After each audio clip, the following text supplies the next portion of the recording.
خب خطوط سیاه داخل بالا که دنبالش میگشتیم، خطوط سیاه کلا دیگه نبودم و ما مسیر رو عوض کردیم، اومدیم داخل یه آبراه قرار گرفتیم تا باز به اون خطوط سیاه برسیم. از اینجا رد بشیم، از این درخت‌ها، از این درخت‌ها رد بشیم که ببینیم میتونیم از یک جای سر در بیاریم.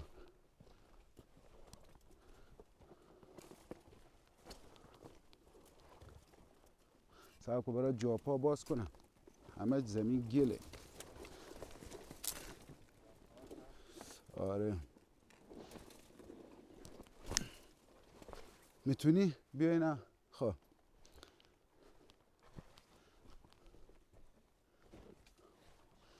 داخل آبراهات تنگ. معمولا گرگا چطور گوسفندا رو میگیرن؟ داخل آبراه کمین میکنن. داخل آبراه اینجا دیده نمیشه، دید چوپان دوره. داخل این پیچ و خم این آبراها وسط درختها کمین میکنن، به محضی که گله رد میشه همون یکی رو میگیرن، سریعا گلوی گوسفند رو میگیره، خفش میکنه سر جاش، حتی گله رم نمیکنه، یعنی از جاش حرکت نمیکنه، متوجه نمیشه که یکی کشته شد.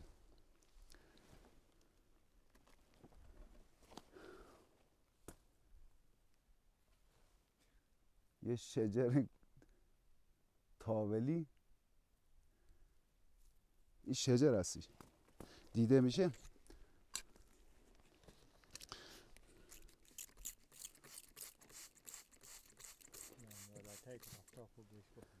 بگه خود است.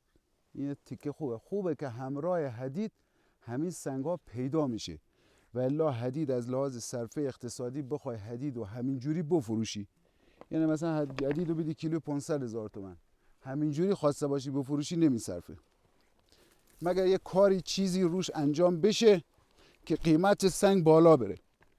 و حدید هم کار هر کسی نیست تراشنده، معمولا چون یه خورده دوستان که تراش دادن میدونن که یه خورده نسبت به سنگ‌های دیگه کثیف‌کاری داره. حدید کثیف‌کاری داره و معمولا تراش نمیدن. دوستانی که اول کارشون هست حدید تراش بدن، حدید کار همه هستش همونجا، ولی تراش نمیدن چون خیلی محیطو رنگی میکنه، نسبت به سنگ‌های دیگه خیلی رنگ پس میده و محیطو رنگی میکنه، بعضیا دوست ندارن. حدید اول کار تراش بدن،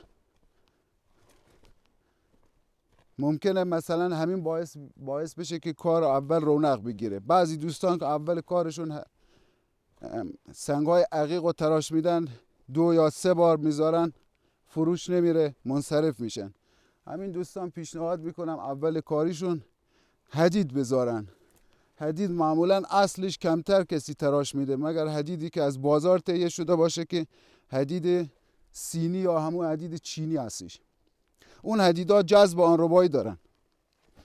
من امتحان کردم، تسبیح‌های امدش موجوده تو بازار، حدید صینی هستش. یک حدید سماقی ما داریم، یک حدید صینی، 4 رقم حدید داره. حدید سلیمانی هم هستش. صاحب که اینا که چوب خشکم میشکنم، اینا چوب خشکه، ما چوب تر رو نشکستیم.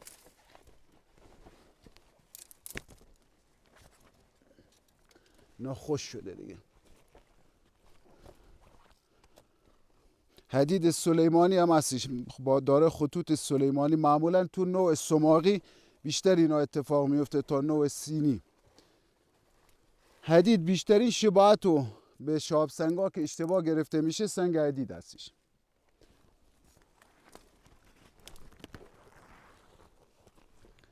چون چگالی سنگ بالاست، روی سنگ هم حالت براق و چرمگونه داره و سریعا با شاب سنگ اشتباه گرفته میشه.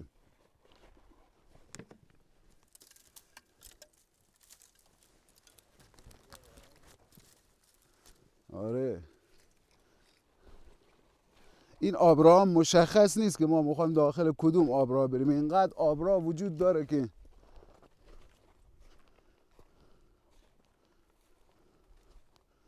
نمیدونی داخل کدوم آبراه هستی.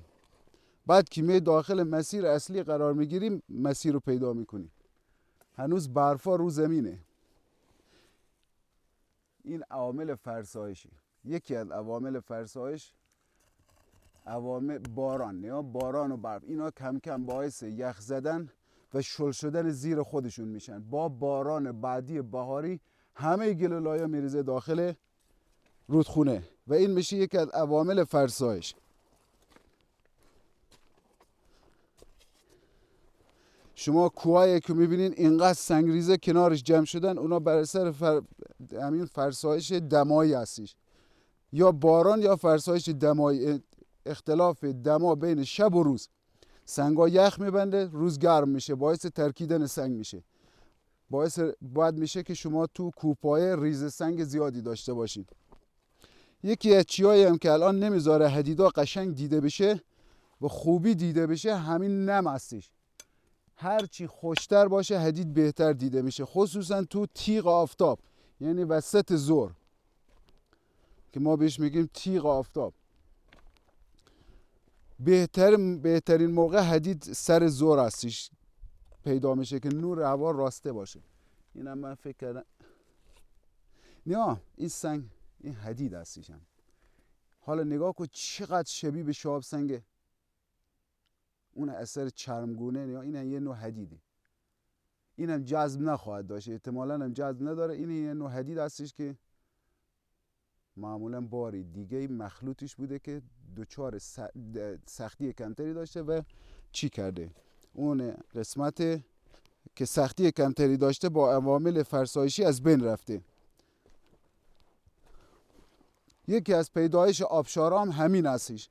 آبشارها یعنی جای اگر که دو تا پلیت از هم دیگه، یکی پلیت افتاده یکی بالا شده، یک پلیت در سطح زمین شناسی، حالا دوستانی که میدونن چی میگم، یه پلیت بالا اومده یه پلیت رفته سمت پایین، این باعث پیدایش آبشار میشه. یکی از عوامل پیدایش آبشار اختلاف در جنس سنگ منطقه هستش. جنس سنگ منطقه اگر که دو جنس متفاوت باشه، یک جا شل و یک جا صفر باشه، جاهایی که سستر هستن تخریب بیشتر روشون صورت میگیره و باعث میشه که اون گلوله‌ها یا چیای دیگه کلا از بین برن و اون قسمتی که سخت هستش هی از خودش مقاومت نشون میده و کم کم یه حالت آبشارگونه به وجود میاد. حدید اگه که خواسته باشن در صورت کیلویی بفروشن، به نظر من قدیم میصرفید، الان نمیصرفه، چون حدید اونقدی جمع نمیشه. حدید الان کیلویی مثلا شما 500,000 تومان در نظر بگیرین که حد معمولش هستش، شما روزی 1 کیلو هم که جمع بکنین نسبت به عقیق به چیه کمتری میافتین. یعنی به زبون ساده بگم، شما اگر دنبال عقیق را بیارین درآمد بیشتری دارین نسبت به چی هستش، نسبت به حدید. ولی اگر کار روش انجام بدین، یعنی شما حدید ساده تر هستی، شما فقط راه میرین، نه کلنگی میزنین نه چیزی، فقط راه رفتن زیاد داره.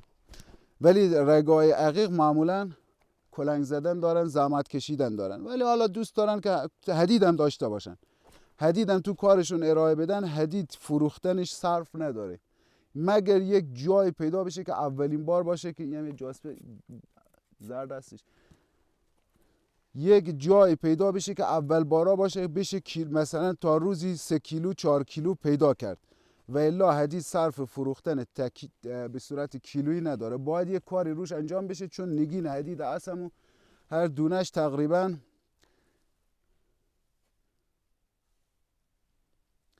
400-500 هستش. یه لحظه فکرم رفت یه جایی، خب میگه اون نفری که تراشنده است همون وقتی که سنگو تو دستش میگیره تو طبیعت سنگو تراش داده، این سنگ به درد نمیخوره، حالت تر چوب کوارس داره، یا این حالت تر چوب هستش و این قسمت حالت کوارس داره. این سنگ یعنی عملا کسی هم برداشته، آدم متوجه میشه رو سنگ گذاشتهش، همین سنگ اما میبریم یک گوی، این 2-3 تا گوی ازش در میاد. خب این سنگ الان قیمتش خیلی باشه 50 تومن، بیشتر میدی این سنگو؟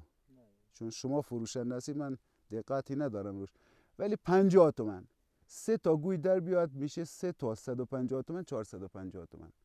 50 تومن هم ابزارالاتش رو در نداری 400 تومن این سنگ داره. من اینو سنگو انشالله برمیدارم، اما اینو یادت باشه تو دوربین بگیر این سنگ یادتون باشه، یه گوی انشالله از این سنگ در میاریم، بقیهش هم دیگه بر همون مبنا دوستان حساب خواهند کرد. هر سنگی رو که تو طبیعت به درد یه کاری میخوره، فقط تراشنده ها متفاوتن. بعضی کلن دنبال سنگ های نگینن که من الان دوستان میان از ما سری میزنن، اونجوری که نیست که ما رو تنها بذارن. دوستانی که میان از ما سر میزنن که میگن ما خواهم تراشنده بشیم، ما علاقمند شدیم به کار سنگ، به محضی که اسم نگین میبرن میگم دیگه تو کاره که اشباع شده زیاد فعالیتی نکنین. کار نگین اشباع هستش، الان نمیصرفه. الان تو کارگاه هایی هم که تو شهرها هستش بذارین اینا در همین حد خودشون بمونن، اینایی که نگین تراشن. اینجا هم خطوط سیاهی نیست. اگه شما همینجا دوربین رو نگاه دار که من چند قدمی رو برم، نقدن خطوط سیاهی دیده نمیشه. نه، خطوط سیاه شکل نگرفته اینجا. همین قسمت رو ادامه بدیم. دوستانی که میان، من گفتم اینا الان دیگه نمیصرفه. یک کار به حدی اشباع بشه دیگه برای اون نفره که تو اون کار نون خورده، زن و بچه‌شو غذا داده، حالا هرچی هستش دیگه، زندگی برای زندگی کار اونم مختل شده. الان حجم نگین زیاد شده، مجبور میشن چیکار کنن؟ وقتی میبینن فروش نمیره قیمت رو میارن پایین، هی قیمت میاد پایین، قیمت میاد پایین. بعد میبینی سنگ با قیمت سنگش در نیومده برای طرف. میبینید مثلا دوستان اعتراض کرده بودن چند مورد که شما مثلا به اون دوستان اعتراض کرده بودن که من تو کامنت ها دیدم که شما چرا نگین رو میدین دونه 100 تومن. بنده خدا میگفت من دیگه هر کار میکنم کسی از من نمیخره دیگه، اینا رو نگینا رو گذاشتم برای فروش که کارمو تعطیل کنم. یه لحظه تشریف برین. اینم یه تیکه حدیده، بیا اینجا، 2 تا پشت سرم هست. 1 2 این تیکه های طلا که تو کانادا پیدا میکنن، همونجوری تو کف رودخونه هست. چون دوستانی که تو کار نگین هستن بالاخره حق اعتراض به همکارشون دارن که مثلا این سنگ الان ما میخریم کیلوی 3 تومن 2 تومن 2500، بعضی سنگا کیلوی 10 تومن 12 تومن خرید و فروش میشه. حق اعتراض دارن، میگن چرا این کارو میکنی، بازار مثلا ما برای ما نمیصرفه. میگه من نمیتونم بفروشم، خرجمو نمیتونم در بیارم، مجبورم این کار انجام بدم، حتی شده به ضرر. این تیکه حدید بسیار عالی هستش، یعنی برای نگینم خوبه، برای اون آویزایی که الان خیلی مد شده برای اونم خیلی خوبه. نه خوب بود که مسیر رو عوض کردیم. این حدید، اینم یه نوع حدیده، نه این حدید سینی هستش، در قالب اونو هستش، نه هر دو حدید هستش. حدیدا گفتم حدید سماقی ما توی منطقه الان حدید سماقی کمتر خواهیم داشت. این حدید سماقی نیست، حدید سماقی تو خونه هستش. حدید سماقی توی فیلمی هم گفتم حدید سماقی فراوانیش نسبت به حدید سینی زیاد. این حدید هم چرا بهش میگن حدید سینی؟ بارها و بارها گفتم تو حروف عربی چه نیست. این حدید تو حروف عربی گیه نیست، چه نیست، معذرت میخوام، چه نیست، اون حدید چینی هستی، چون خواستگاه این سنگ چینه و از چین میاد. الان هم همین تسبیحایی که میاد از چین هست. این هم یه تیکه حدیده. آره این نه این سنگ بازالتی هستش، همونجا همون سنگ پا هستش از اون خانواده. بیا ریزه حدیدا رو ببین، نیا همینا رو دنبال کن. نیا این ریزه حدیدا رو میبینی مثل تیکای ریز طلا اینجا جمع شده تو اینا آبگرد. اینا نشون میده که تو منطقه حدید وجود داره. اینم یه تیکه که خودت پیدا کرد. چون تو حروف عربی چه وجود نداشته، حدید اون قسمتش رو گفته حدید سینی، والله حدید چینی هستش. این اسم واقعیش حدید چینیه. و الان هم شما تسبیحایی که تو بازار میبینید، نگینایی که تو بازار رکاکی شده هستن، که به صورت دستگاهی یا کاکی شدن تو بعضی از جاها ارائه میدن، اونا حدید چینی هستش که از چین میاد و به وسیله دستگاه تراش میخوره. هر آیه هم که بگن روش حق میشه. یا چی که برای سنگ حدید مد نظر است، اون آیه اف جلاله هستش که آقا مصطفی توی یکی از فیلم ها به صورت کامل گفتن دیگه. اون سرچ اینترنتی هم بکنن دعای حدید هستش. حدید بهترین دست برای حدید، نه بهترین دست برای حدید دست راست و بهترین انگشت همین انگشته. این انگشت، این دوتا انگشت به درد انگشتر نمیخوره تو هیچ انگشتری. این دوتا انگشت هستش که سفارش به این دوتا انگشته. سنگ محافظت هستش. عمرا اون زمانی که میخواستن وارد یا اون سر لشکر هر چی بوده، زمان خودش هر چی بوده که میخواسته یه جنگی رو انجام بده، میخواسته بره داخل جنگ قرار بگیره و مثلا از خودش یک چیزی داشته باشه که مثل یه هرز باشه همراهش، یک چی که محافظت بکنه. سنگ و حدید و همراه خودشون میبردن. سنگ حدید حالت محافظت رو داره. سنگ محافظت هستش، خصوصا اگر آیه 7 جلاله روش باشه تایید شده هستش. این تایید شده حکمای ما هم تایید کردن.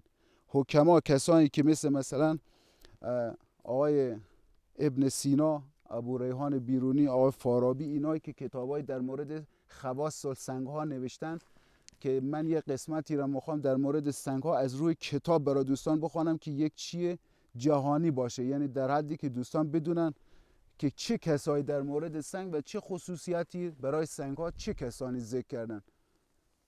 که یک اینم یادم بندادم جان که بعداً اینم بسازیم امو جان. این تیکه حدید عالیه. بیا اینجا. این از تیکه های حدید عالی هستش.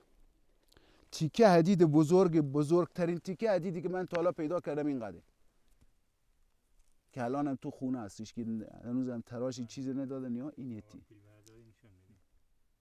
من تا حالا بیشتر اولین جایی که این توی منطقه ای سنگو پیدا کردیم حدید من آقا مصطفی بودیم که متوجه شدیم توی منطقه حدید وجود داره و اومدیم این منطقه رو کاوش کردیم. بیشتر جاهای منطقه رو رفتم و جایی ندیدم که نسبت به این منطقه حدید با کیفیتی داشته باشه. ما حدید قم هم داریم، مشهد هم داریم، حدید جای دیگه هم حدید داریم، اونجوری نیست. مثل منطقه خاف هم داریم حدید، ولی حدیدی که مال منطقه ما هستش نه، این حدید دیگه به درد نمیخوره. این خیلی ناخالصی داره، از همینجا برش نداریم. ناخالصی موجود در اون سنگ باعث شده که سنگ بر اثر جذب آب خودش سنگ، آره خود سنگ تیکه تیکه بشه.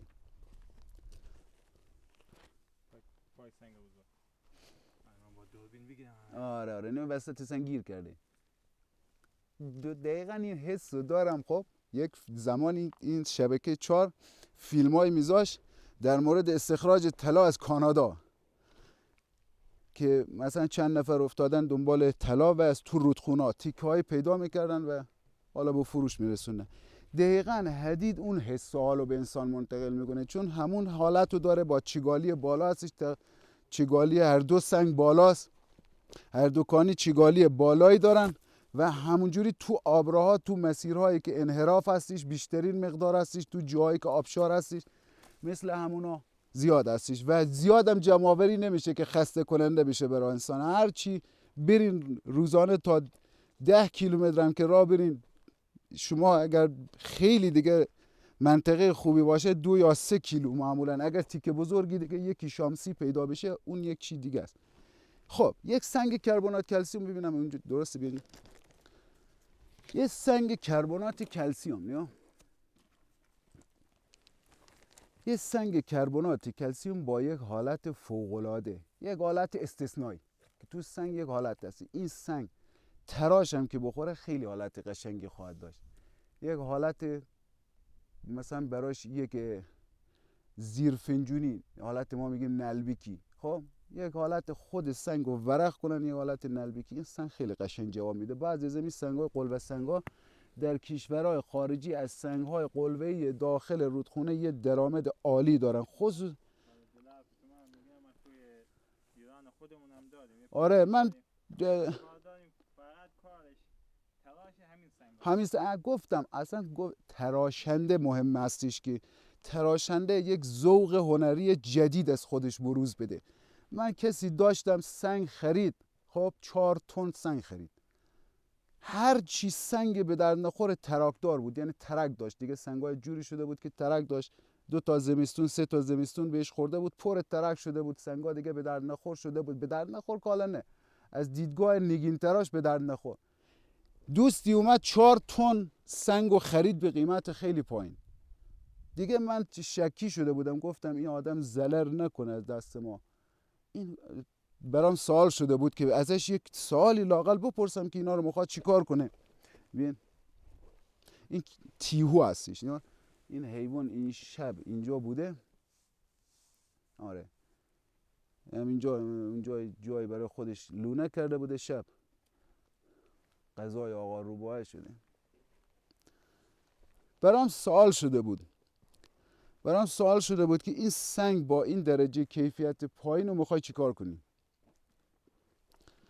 و نکنه خدای نکرده دست ما زلری بیاد چی بشه. چون گفتم نکنه این آدم در حد وارد نیست و فقط به حرف ما اعتماد داره، اومده سنگ و اینجوری بخره. گفت نه، من میخوام کار نو ارائه بدم و کاری که اون زمان این به من گفت واقعا نوآورانه هستش. حتی هنوزم من تو کانالایی که دوستان برای من میذاری دنبال میکنم، من همچی کاری هنوز ندیدم کسی ارائه بده.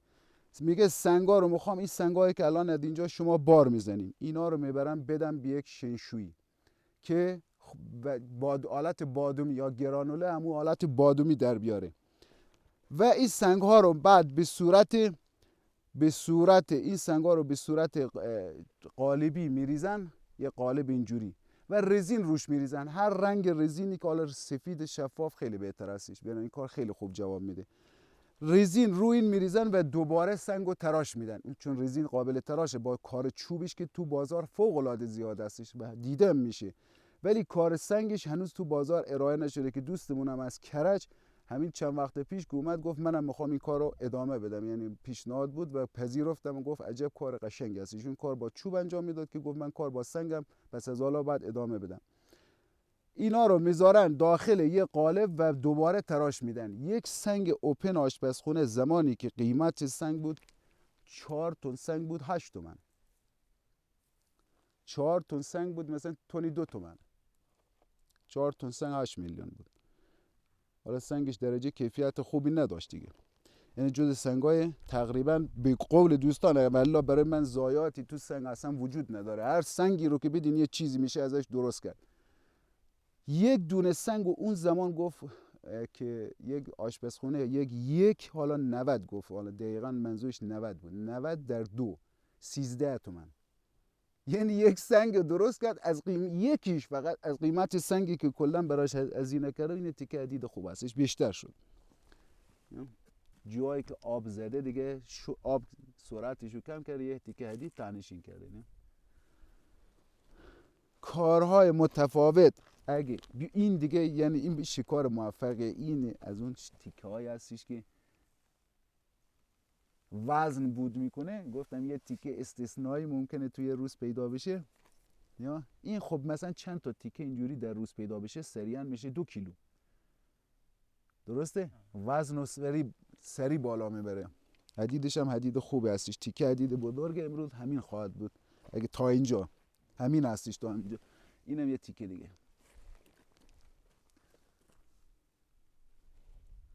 اینم اینجا آب یه خورده شل شده، دم آبشار هم هستش، حالت ریز آبشار داشته دیگه، سنگا شل شده. همینجا وایستاده سر جاش. یکی این هستش که ممکنه لایه هایی که دارای سنگ حدید هستن تو این امتداد هستن. یه امتداد، الان ما شمال کجاییم؟ اینجا شمال کره زمینه. من شمال کره زمین رو گفتم شمال خودمون رو نگفتم، شمال کره زمین. اینجا توی یه امتداد هستش، شاید مثلا یه امتداد شمال جنوبی داره، یا یه امتداد شرقی غربی داره، یا شمال غربی جنوب غربی رو داره. یک امتداد معمولا بیشتر هستش، اون امتداد رسوب بیشتری از اون سنگ بوده، اون بسته به زمان و نحوه رسوب گذاری در زمانی که اینا شکل میگرفته داره. تجمع هستش، تجمع اکسیدهای آهن و تحت فشار قرار گرفتنش که باعث پیدایش سنگ حدید شده.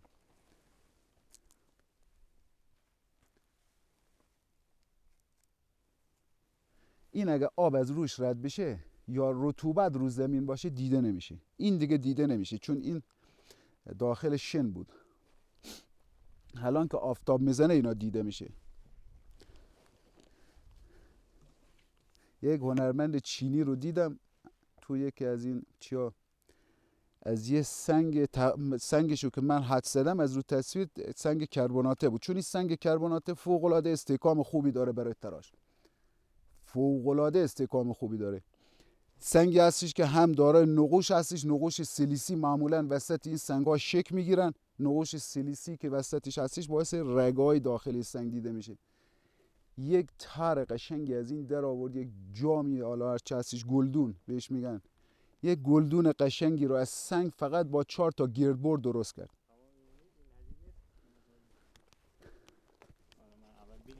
آره خب میبینین اینجوری هستش که از روش رد میشه.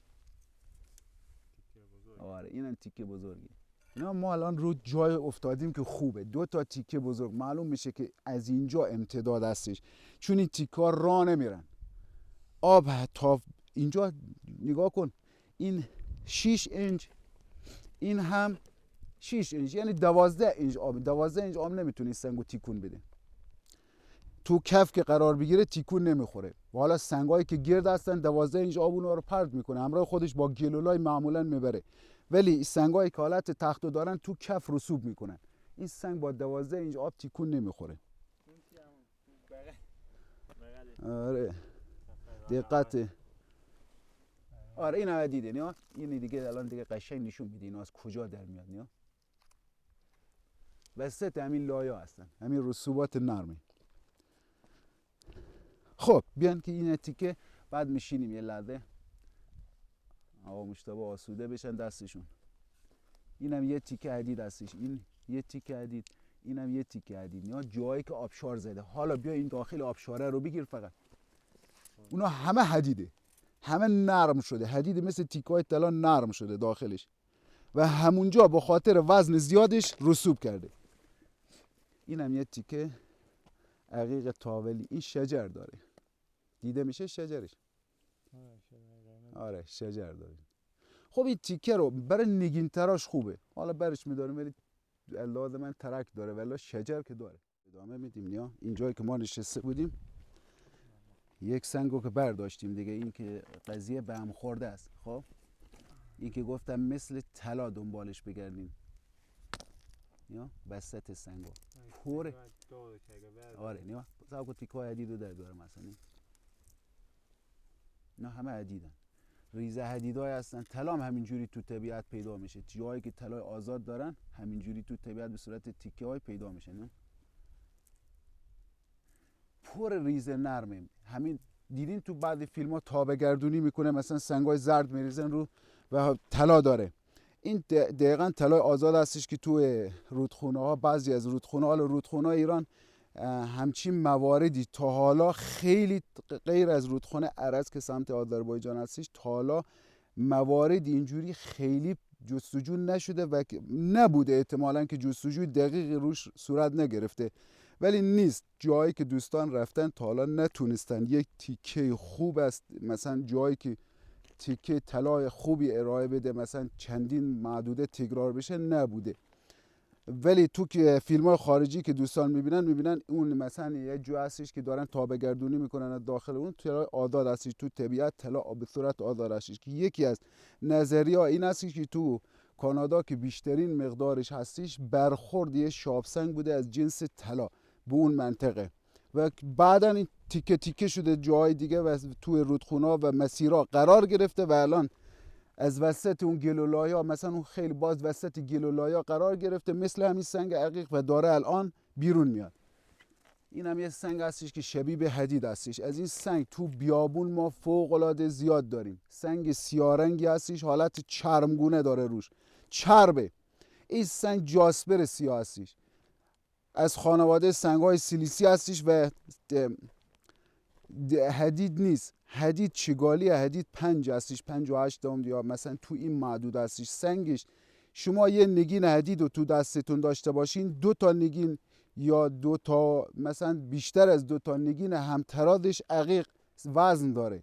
چگالی حدید بالاست. یکی از راه‌های شناخت حدید هم همین سنگش هستش که چگالی سنگ بالاست. وزن سنگ رو نگاه میکنین نسبت به هیکل سنگ میبینین این که خیلی سنگین تره. یکی با شاب سنگ هم به خاطر همین اشتباه گرفته میشه که چگالی بالایی داره. سوال یعنی یکی دو تا همکارا حالا دوستان پرسیده بودن که یک کوی هست حالا نمیدونم تو اندونزی مالزی که کلا زرد مثل طلای خب و حتی نزدیکش هم نمیذارن مردم بشن، یعنی از 2 متری کوههای زرد نمیشن. جای گردشگری درست کرده اما کلا زرد رنگ طلا هم داره. خب نیاد اونا معمولا جایی هستش که اکسید آهن هماتیت داره. هماتیت و لیمونید. لیمونید که رنگش لیمویی حالت طلایی رنگو داره. همینه این خاک زرد هستش که حاوی اکسید آهن هستش و مقادیری هم طلا داره. این هم یه سنگ عقیق هستش تاولی. مقادیری جایی هستش که خاکش زرد هستش هماتیت داره. اون مناطق معذرت میخوام لیمونید داره. اون مناطق جستجو کنن، یک تابه گردونی، یک آزمایش ساده رو روش انجام بدن. بیشتر جاهایی که کاولن دارن تو ایران، سنگ خاک کاولن 1% از طلا دارن. یا حالا پی پی امش ممکن 75 صدم باشه که یعنی به 1 پی پی ام نرسه. خب ولی یعنی تیکه حدید هستش به 1 پی پی ام نرسه، ولی جایی هم ممکنه قنای خاک بالا رفته باشه بر اثر یک عواملی که تو منطقه نقش داشته که باعث بالا رفتن عیار طلا تو منطقه شده. این مناطق جستجو بشه، خصوصا جایی که خاک کاولن دارن. تو ایران خاک کاولن بهترین جایی هستش که برای جستجویی که موفقیت آمیزتر هستش. حالا برای معدندار، برای کسی که میخواد مثلا این خاکای دیگر رو به روش دستی استخراج کنه که شرایطی نیست من فکر کنم که بتونن، مثلا مگه سرباره جای باشه که آزاد باشه، یعنی دیگه چی بهتون بگم، مثلا یه طلا یه جای باشه که هنوز دسترسی کسی بهش صورت نگرفته باشه، ولی بیشتر جای الان دیگه شناسایی شدن و محدودات تحت حفاظت هستن. یعنی جور هستش که مال دولت هستش یا مال مثلا اشخاص هستش دیگه تحت اون مناطق استخراج معمولا دیگه چی قانونی نداره، چون منطقه مربوط به یا دولت هستش یا شخص هستش. بیشتر جای ایران استخراج شده، مگر جای نادری هستش که دیگه برای اونا نمیصرفه. یعنی اونقدی گمانه زنی کردن و گمانه در حد بسیار پایین جواب داده. یعنی مثلا یک کوه بسیار کوچیک هستش که ارزش استخراج رو نداره که رها شده همونجوری به صورت. آره هنوز که این میگن خیلی معدن طلای خوبی هستش که با عیار خوبی هم هستش. معمولا 3 پی پی ام 4 پی پی ام 5 تا 13 تا باشه خیلی خوبه. اینا باشه ارزش استخراج فوق العاده بالایی داره، ولی 75 صدم و کسی روش زیاد سرمایه گذاری نمیکنه مگر دیگه زمانی بشه که نباشه، یعنی زمانی باشه که طلا نباشه. ولی الان که مثلا در این حدی که بالاتر باشه، معمولا رو جایی که 75 صدم و زیر 1-2 پی پی ام هستن کسی روش سرمایه گذاری نمیکنه دیگه. این معدن هم الان که پیدا شده یعنی ذخایر خیلی عالی داره. میگن حالا هنوز به اون صورت معرفی نشده، ولی چیایی که من تا حالا شنیدم این ذخیرش خیلی زیاده و میشه گفت که یکی از تو آینده نزدیک یکی از جای خواهد بود که تعیین کننده برای خراسان خواهد بود از لحاظ استخراج، حتی برای کشور. یعنی خیلی عالی هستش. اینا دیگه اینا سیلبند زدن که آبراها نیاد داخل دیگه، این گل و لایه حرکت نکنن از سر جاش. احتمال حدید هست که پای اینا باشه دیگه اگر هست زیر برفه، اینجا رطوبت زیاده.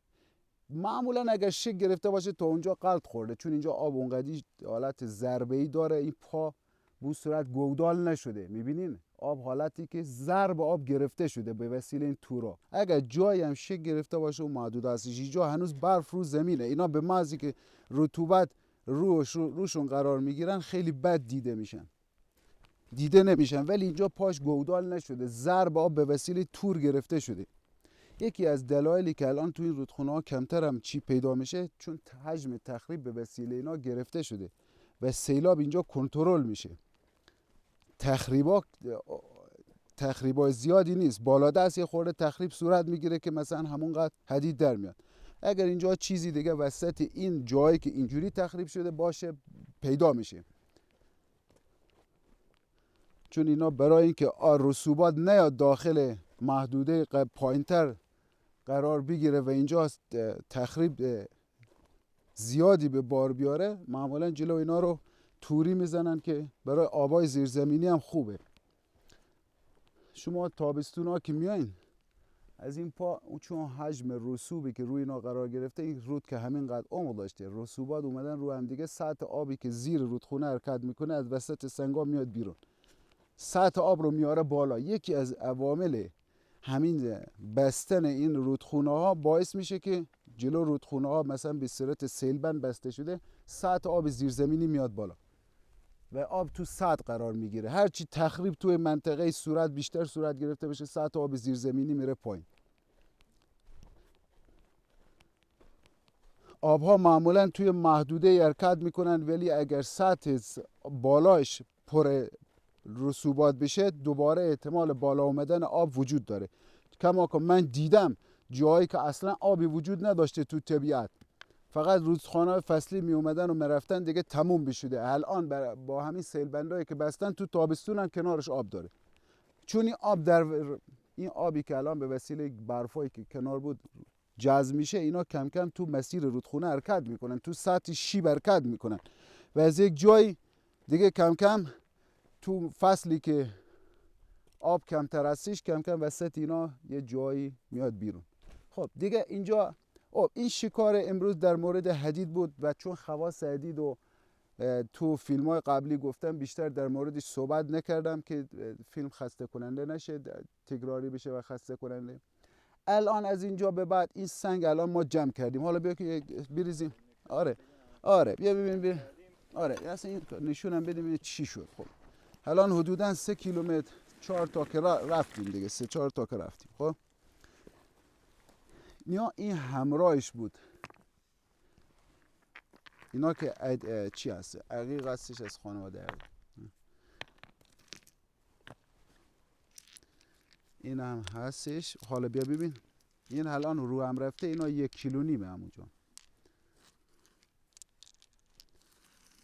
بین 1 تا 1.250 یه تیکه بزرگ هست پیدا شد که وزن رو برد بالا و الا 1 کیلو نمیشد.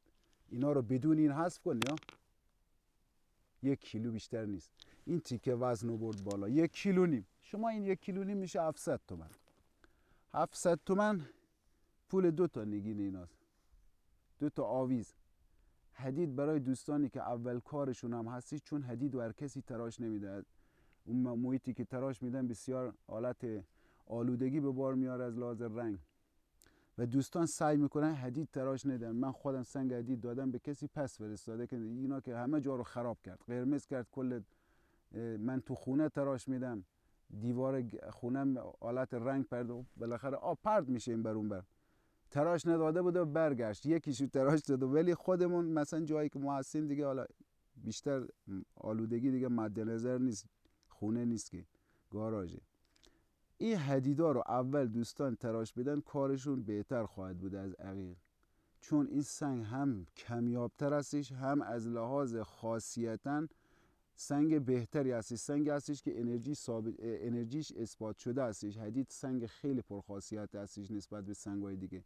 یکی هم کوارتز نسبت به همه سنگ‌های نیمه قیمتی مد نظرم بود، ولی سنگ زمرد در پایه اول هستش. زمرد سبز در خاصیت بین سنگ‌ها الماس نیست اولش، زمرد سبز هستش که فوق‌العاده خاصیت استثنایی داره و اون سنگ هم قیمتش همون جوری که خاصیتش استثنایی است، قیمتش هم استثنایی است واقعا. و خیلی از دوستان اصلا ممکنه توانایی خریدشو نداشته باشن. جایی که بشه زمرد اصل رو گرفت خیلی هستش، بیشتر جایی که الان تراش میخورن ترکیبی از شیشه سبز و یه مقدار سیلیس هستش و کم پیش میاد زمرد اینقدر تو بازار گذاشته 200,000 تومن، شیشه تراش میخوره به 200 تومن یا مثلا 2 تومن. شیشه است، شیشه با سیلیس، شیشه رو ذوب میشه یک بار، رنگ بهش اضافه میشه، یعنی سنگ مصنوعی دیگه. چی حرف آخر، سنگ مصنوعی هستش و زمرد خیلی قیمت بالایی داره و از جایی هم که میخوان دوستان زمرد تهیه کنن باید حتما شناسنامه معتبر جهانی داشته باشه. خب از اینجا به بعد این سنگ رو ما میبریم، این سنگ رو میبریم بهش روش یه کاری انجام بدیم. دوستانی که میگن پس ما حالا رفتیم سنگ رو جمع کردیم، نه میتونیم حالا یه کاری، این چیکار کنیم سنگامونو؟ اینا رو میبریم روش یه کار انجام بدیم، یک چیزی که ارزش افزوده ایجاد کنه براتون. از اینجا به بعد دیگه تا پای دستگاه فیلمو باید قطع